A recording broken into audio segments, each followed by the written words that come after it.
नमस्कार दोस्तों। आज मैं आपके सामने मुंशी प्रेमचंद की एक और कहानी लेकर आई हूँ। तो कहानी का शीर्षक है आत्माराम। तो चलिए शुरू करते हैं कहानी। वेदो ग्राम में महादेव सोनार एक सुविख्यात आदमी था। वह अपने साइबान में प्रातः से संध्या तक अंगीठी के सामने बैठा हुआ खटखट किया करता था। यह लगातार ध्वनि सुनने के लोग अभ्यस्त हो गए थे कि जब किसी कारण से वह बंद हो जाती तो जान पड़ता था कि कोई चीज़ गायब हो गई थी। वह रोज एक बार प्रातःकाल अपने तोते का पिंजरा लिए कोई भजन गाता हुआ तालाब की ओर जाता था।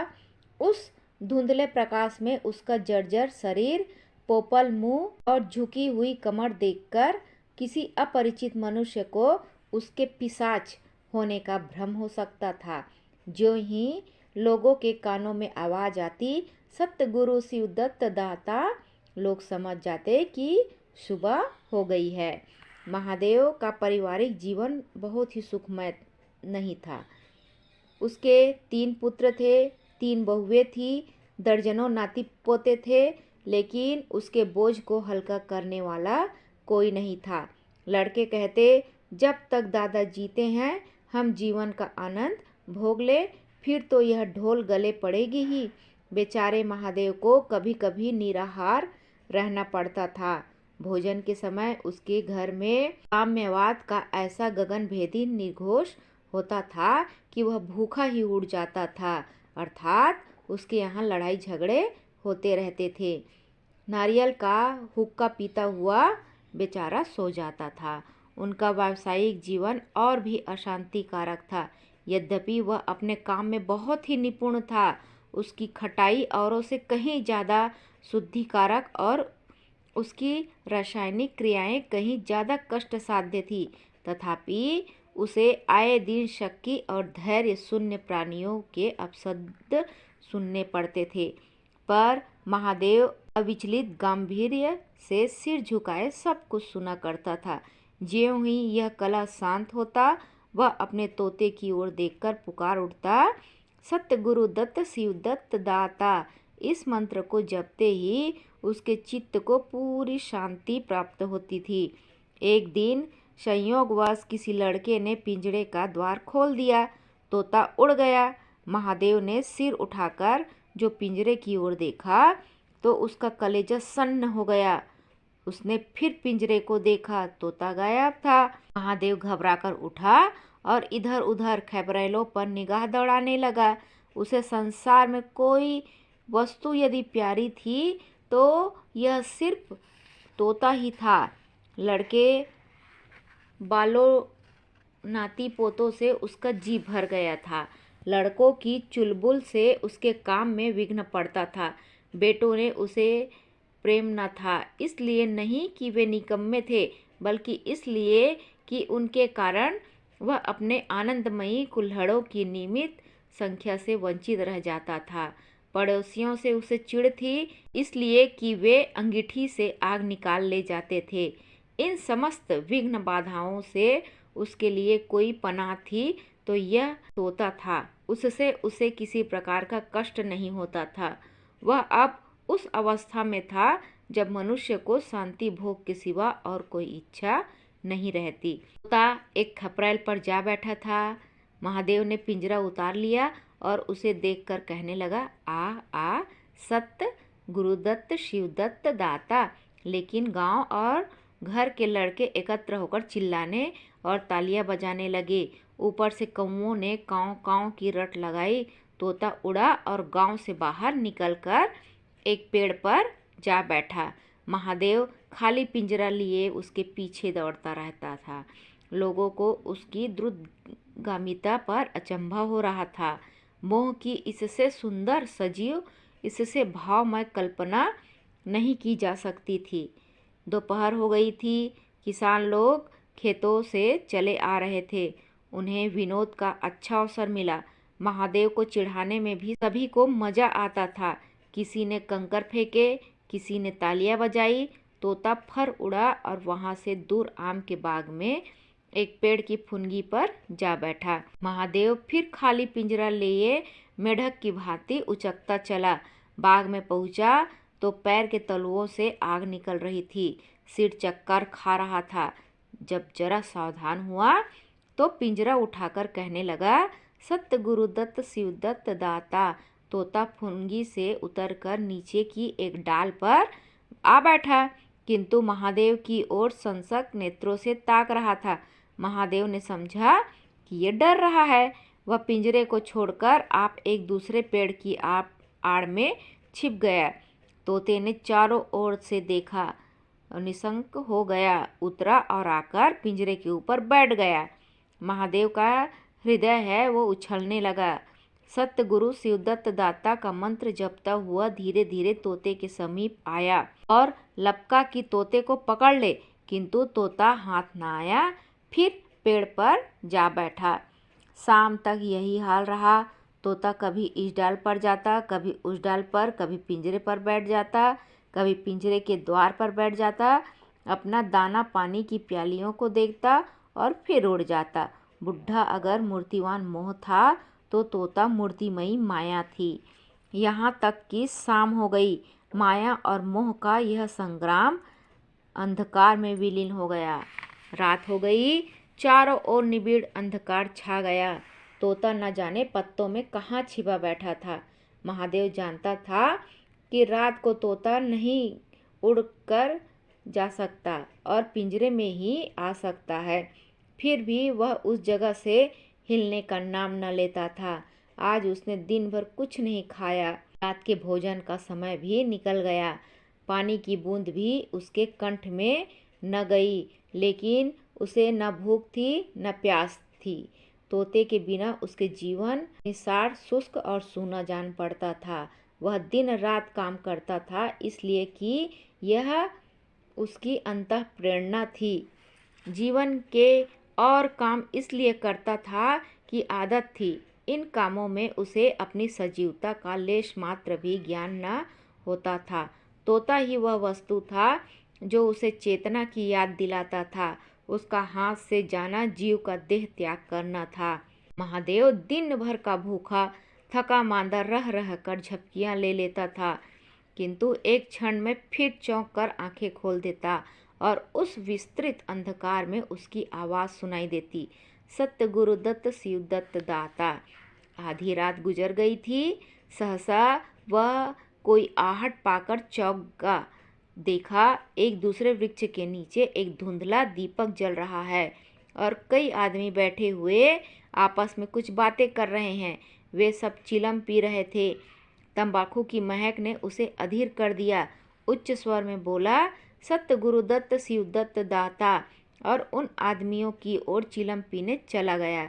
किंतु जिस प्रकार बंदूक की आवाज़ सुनते ही हिरन भाग जाता है, उसी प्रकार महादेव को आते देख सब के सब उठकर भागे। कोई इधर गया, कोई उधर। महादेव चिल्लाने लगा, ठहरो ठहरो। एकाएक उसे ध्यान आ गया, ये सब चोर हैं। वह जोर से चिल्ला उठा, चोर चोर, पकड़ो पकड़ो।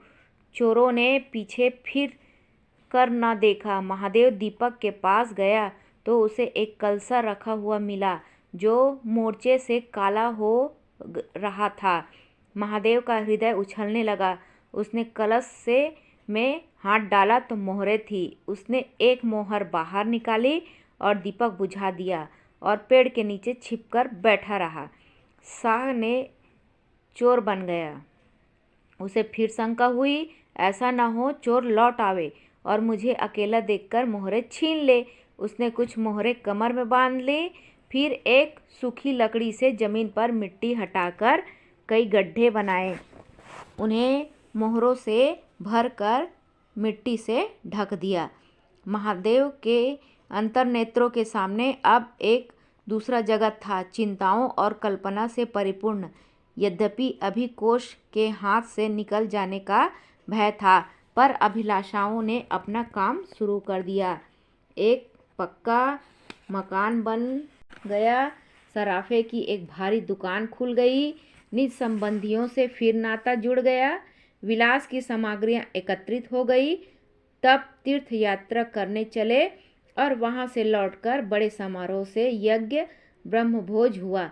इसके पश्चात एक शिवालय और कुआं बन गया, एक बाग भी लग गया और वह नित प्रति कथा पुराण सुनने लगा। साधु संतों का आदर सत्कार होने लगा। अकस्मात उसे ध्यान आया, कहीं चोर आ जाए तो मैं भागूंगा क्यों कर। उसने परीक्षा करने के लिए कलसा उठाया और 200 पग तक बेतहाशा भागा हुआ चला गया। जान पड़ता था उसके पैरों में पर लग गए हैं। चिंता शांत हो गई। इन्हीं कल्पनाओं में रात व्यतीत हो गई। उषा का आगमन हुआ, हवा जगी, चिड़िया गाने लगी। सहसा महादेव के कानों में आवाज आई, सत गुरुदत्त शिवदत्त दाता, राम के चरण में चित्त लागा। यह बोल सदैव महादेव की जिह्वा पर ही रहता था। दिन में सैकड़ों बार ही ये शब्द उनके मुंह से निकलते थे, पर उनका धार्मिक भाव कभी भी उसके अंतःकरण को स्पर्श न करता था। जैसे किसी बाजे से राग निकलता है, उसी प्रकार उसके मुंह से ये बोल निकलते थे। निरर्थक और प्रभाव शून्य थे। तब उसका हृदय रूपी वृक्ष पत्र पल्लव विहीन था। यह निर्मल वायु उसे गुंजरित न कर सकती थी, पर अब उस वृक्ष में कोपले और शाखाएं निकल आई थी। इस वायु प्रवाह से झूम उठा, गुंजित हो गया। अरुणोदय का समय था। प्रकृति एक अनुरागमय प्रकाश में डूबी हुई थी। उसी समय तोता पैरों को जोड़े हुए ऊंची डाल से उतरा, जैसे आकाश से कोई तारा टूटे और आकर पिंजरे में बैठ गया। महादेव प्रफुल्लित होकर दौड़ा, पिंजरे को उठाकर बोला, आओ आत्माराम, तुमने कष्ट तो बहुत दिया, पर मेरा जीवन भी सफल कर दिया। अब तुम्हें चांदी के पिंजरे में रखूंगा और सोने से मढ़ दूंगा। उसके रोम रोम से परमात्मा के गुणानुमान की ध्वनि निकलने लगी। प्रभु, तुम कितने दयावान हो, यह तुम्हारा असीम वात्सल्य है। नहीं तो मुझ जैसा पापी पतित प्राणी कब इस कृपा के योग्य था। इन पवित्र भावों से उसकी आत्मा विहल हो गई। वह अनुरक्त हो कह उठा, सतगुरु शिवदत्त दाता, राम के चरण में चित्त लागा। उसने एक हाथ में पिंजरा लटकाया, बगल में कलसा दबाया और घर चला। महादेव घर पहुंचा तो अभी कुछ अंधेरा था। रास्ते में एक कुत्ते के सिवा और किसी से भेंट न हुई, और कुत्ते को मोहरों से क्या विशेष प्रेम। उसने कलसे को एक नांद में छिपा दिया और उसे कोयले से अच्छी तरह ढक कर अपनी कोठरी में रखाया। जब दिन निकल आया तो वह सीधे पुरोहित के घर पहुंचा। पुरोहित पूजा कर बैठे सोच रहे थे, कल ही मुकदमे की पेशी है और अभी तक हाथ में कौड़ी भी नहीं, यजमानों में कोई सांस भी नहीं लेता। इतने में महादेव ने पालागन की। पंडित जी ने मुंह फेर लिया। यह अमंगल मूर्ति कहाँ से आ पहुंची, मालूम नहीं। दाना भी मयस्कर होगा या नहीं। रुष्ट होकर पूछा, क्या है जी, क्या कहते हो, जानते नहीं हम इस समय पूजा पर हैं। महादेव ने कहा, महाराज, आज मेरे यहाँ सत्यनारायण की कथा है। पुरोहित जी आश्चर्य में हो गए। उनके कानों पर विश्वास नहीं हुआ। महादेव के घर कथा ये होना उतना ही असाधारण घटना थी जितनी अपने घर से किसी भिखारी के लिए भीख निकालना। तो उसने पूछा, आज क्या है। महादेव बोला, कुछ नहीं, ऐसी इच्छा हुई कि आज भगवान की कथा सुन लो। प्रभात ही से तैयारी होने लगी। वेदों के निकटवर्ती गांवों में सुपारी फिरी। कथा के उपरांत भोज का भी न्योता था। जो सुनता आश्चर्य करता, आज रेत में दूबी कैसे जम गई। संध्या का समय जब सब लोग जमा हो गए और पंडित जी अपने सिंहासन पर विराजित हुए, तो महादेव खड़ा होकर उच्च स्वर में बोला, भाइयों, मेरी सारी उम्र छल कपट में कट गई। मैंने न जाने कितने आदमियों को दगा दी, कितने खरे को खोटा किया, पर अब भगवान ने मुझ पर दया की। वह मेरे मुंह की काली को मिटाना चाहते हैं। मैं आप सब भाइयों से ललकार कर कहता हूँ कि जिसका मेरे जिम्मे जो कुछ निकलता हो, जिसकी जमा मैंने मार ली हो, जिसके चोखे माल को खोटा कर दिया हो, वह आकर अपनी एक एक कौड़ी चुका ले। अगर कोई यहाँ ना आ सका तो आप लोग उससे जाकर कह दीजिए कल से 1 महीने तक जब भी चाहे आए और अपना हिसाब चुकता कर ले जाए। गवाही साखी का काम नहीं है। सब लोग सन्नाटे में आ गए। कोई मार्मिक भाव से सिर हिलाकर बोला, हम कहते न थे? किसी ने अविश्वास से कहा, क्या खा कर भरेगा, हजारों का टोटल हो जाएगा। एक ठाकुर ने ठिठोली की, और जो लोग सुरधाम चले गए हैं उनका क्या? तो महादेव ने उत्तर दिया कि उसके घर वाले तो होंगे, किंतु इस समय लोगों की वसूली की इच्छा न थी, जितनी यह जानने की कि इसे इतना धन कहाँ से मिला। किसी को महादेव के पास आने का साहस नहीं हुआ।